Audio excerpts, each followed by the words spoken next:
Alice Norton was an American writer of science fiction and fantasy with some works of historical fiction and contemporary fiction. She wrote primarily under the pen name Andre Norton, but also under Andre Norton and Alan Weston. She was the first woman to be Gandalf Headmaster of Fantasy, first to be SFWA Headmaster, and first inducted by the Science Fiction and Fantasy Hall of Fame. Biography.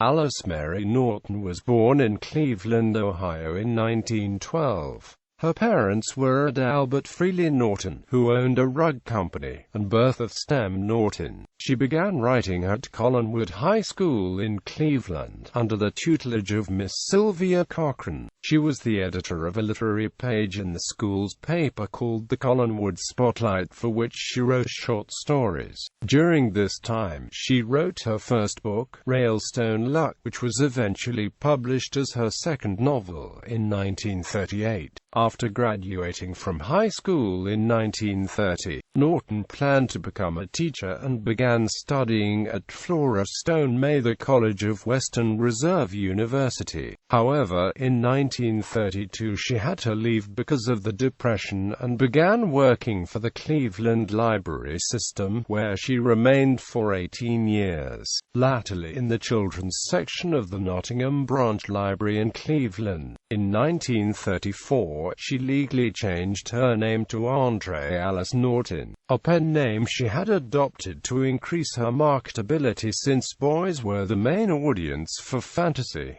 Her first book was published by D. Appleton Century Company that year, with illustrations by Kate Sarady, titled The Prince Commands, being Sundry Adventures of Michael Carl, sometime Crown Prince and Amp Pretender to the Throne of Morvania. During 1941, she worked as a special librarian in the cataloging department of the Library of Congress. She was involved in a project related to alien citizenship which was abruptly terminated upon the American entry into World War II. In 1941 she bought a bookstore called Mystery House in Mount Rainier, Maryland, the eastern neighbor of D.C. The business failed, and she returned to the Cleveland Public Library until 1950, when she retired due to ill health. She began working as a reader for publisher-editor Martin Greenberg at Gnome Press, a small press in New York City that focused on science fiction. She remained until 1958, when she became a full-time professional writer, with 21 novels published. Kirkus had reviewed 16 of them and awarded 4-starred reviews.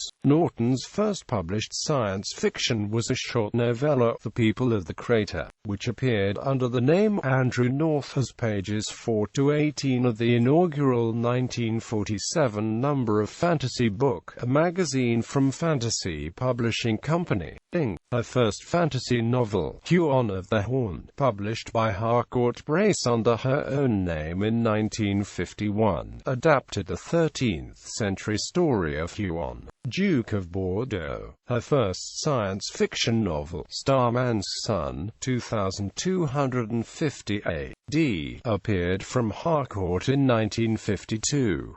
She became a prolific novelist in the 1950s, with many of her books published for the juvenile market, at least in their original hardcover editions. She wrote more than a dozen speculative fiction series, but her longest and longest-running project was Witch World, which began with the novel Witch World in 1963. The first 6 novels were Ace Books paperback originals published from 1963 to 1968. For the 1970s, most of the series was published in hardcover editions. For the 1980s, some were written by Norton and a co-author, and others were anthologies of short fiction for which she was editor. There were dozens of books in all. Norton was twice nominated for the Hugo Award, in 1964 for the novel Witch World and in 1967 for the novelette Wizard's World. She was nominated 3 times for the World Fantasy Award for Lifetime Achievement, winning the award in 1998.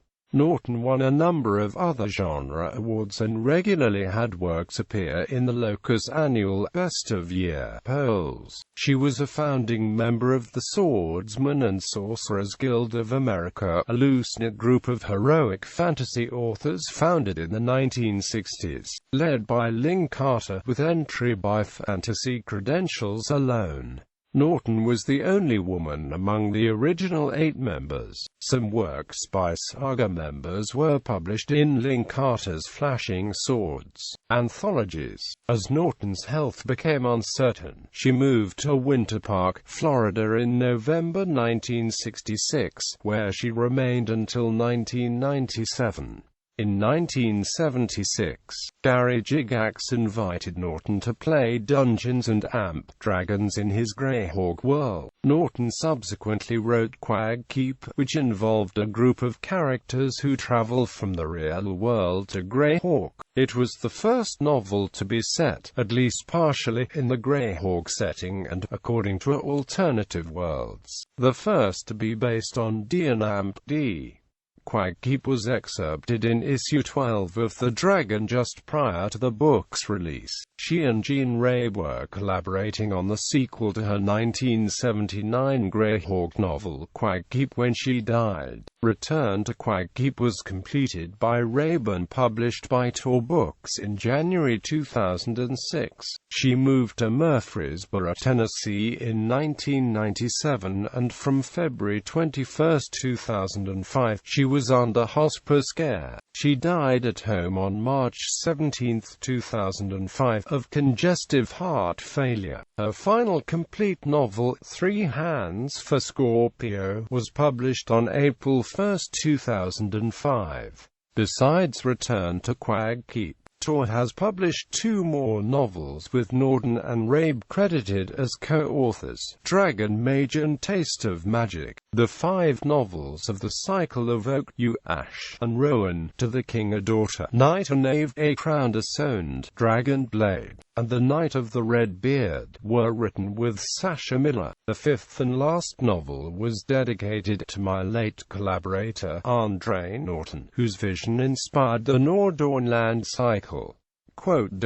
Legacy. On February 20, 2005, the Science Fiction and Fantasy Writers of America, which had earlier honored her with its Grand Master Award in 1984, announced the creation of the Andre Norton Award, to be given each year for an outstanding work of fantasy or science fiction for the young adult literature market, beginning with 2005 publications. While the Norton Award is not a Nebula Award, it is voted by SFWA members on the Nebula ballot and shares some procedures with the Nebula Awards. Nominally for a young adult book, actually the eligible class is middle grade and young adult novels. Unlike Nebulas, there is a jury whose function is to expand the ballot beyond the 6 books, with most nominations by members, often called the Grande Dame of science fiction and fantasy by biographers such as J. M. Cornwell, and organizations such as Science Fiction and Fantasy Writers of America, Publishers Weekly, and Time. Andre Norton wrote novels for over 70 years. She had a profound influence on the entire genre, having over 300 published titles read by at least 4 generations of science fiction and fantasy readers and writers. Notable authors who cite her influence include Greg Bear, Lois McMaster Bujold, C. J. Cherry, Cecilia Dart Thornton, Tanya Huff, Mercedes Lackey, Charles DeLint, Joan D. Vinge, David Weber, K.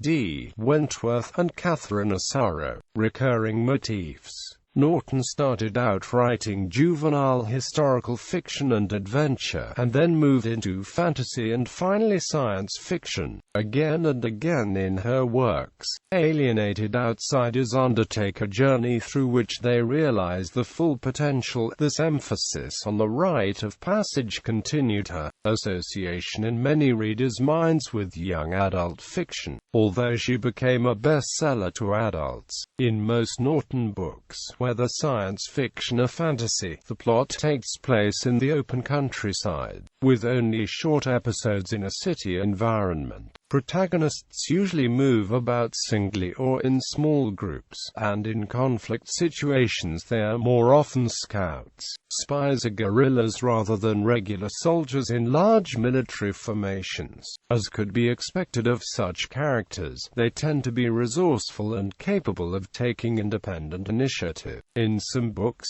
protagonists are introduced already in possession of such characteristics. In others, the protagonists are thrust into situations where they must develop them quickly, and invariably succeed at it. Many planets in the books are Earth-like places, where humans can live without special protection, and have extensive flora and fauna which are described in considerable detail and often have substantial bearing on the plot. Airless planets and ones with unbreathable atmospheres are sometimes mentioned in passing, but are virtually never the main scene of a Norton book. In many of her books, especially her mid-period and later fantasies, such as most of the Witchworld series, there are settings described similarly, with ancient stone highways left by unknown civilizations, flanked by half-fallen walls overgrown with vines, and often studded with tall pillars topped by mythical shapes. These vistas are universally presented as almost vibrating with magical power. Another common setting, in both fantasies and science fiction, is of a room filled with alien super-scientific equipment, often where something evil has gone or is going on. A common theme in the books is the presence of sympathetically presented feudal and tribal cultures. In several books, Native American tribes and the various analogues are given a chance to be more successful than they were in actual American history. Non-human creatures and cultures are usually presented sympathetically, with human protagonists sometimes supporting them against oppressive human authorities. In contrast, several books present technological and mechanized cultures as negative or even positively evil. With her 1965 book Year of the Unicorn, she used a young woman as the protagonist, which was at the time uncommon for American works of fantasy. An important role in Norton's books is often given to animals, both ordinary terrestrial ones, such as cats, and exotic fictional ones, whose characteristics meticulously worked out. Many of Norton's animals are highly intelligent without being anthropomorphic, acting as virtually full partners to the human protagonists and in many books forming telepathic links with them. Some background elements, such as the use of credits as a unit of currency and of the lethal blasters and the non-lethal stunners as the main hand weapons, are common to many of Norton's science fiction books, even when they are not set in precisely the same future. A fictional board encounter game called Stars and Comets appears in many Norton science fiction books. However, only fleeting hints of the rules are revealed. Counters styled as either stars or comets move across the board, taking opponents' pieces. The rules of movement and capture seem to be very complex, allowing hidden strategies and sudden reversals of fortune. It may be that there are both elements of skill and chance. Often, it is not the game being played itself which features, but references to it as an analogy of some plot situation. Its use helps to reinforce the alien culture being portrayed, and also gives the reader a sense of continuity between books portraying differing people and places. Equally, an interstellar refugee camp turned slum of dubious reputation called the Dipple provides the starting point for a number of Planet stories, as the number of desperate young people seeking any escape from its poverty is high.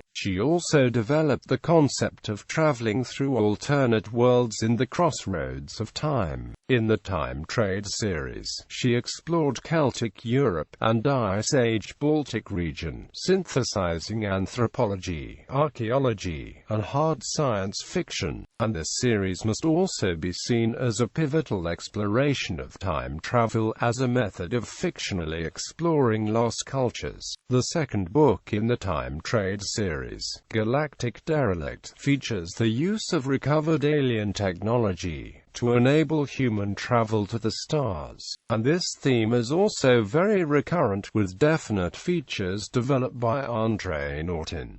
High Halleck Library. The High Halleck Library was a facility that Andre Norton was instrumental in organizing and opening. Designed as a research facility for genre writers and scholars of popular literature, it was located near Norton's home in Murfreesboro, Tennessee. The facility, named after one of the continents in Norton's Which World series, was home to over 10,000 texts, videos and various other media. Attached to the facility were 3 guest rooms, allowing authors and scholars the chance to stay on site to facilitate the research goals. The facility was opened on February 28, 1999, and operated until March 2004.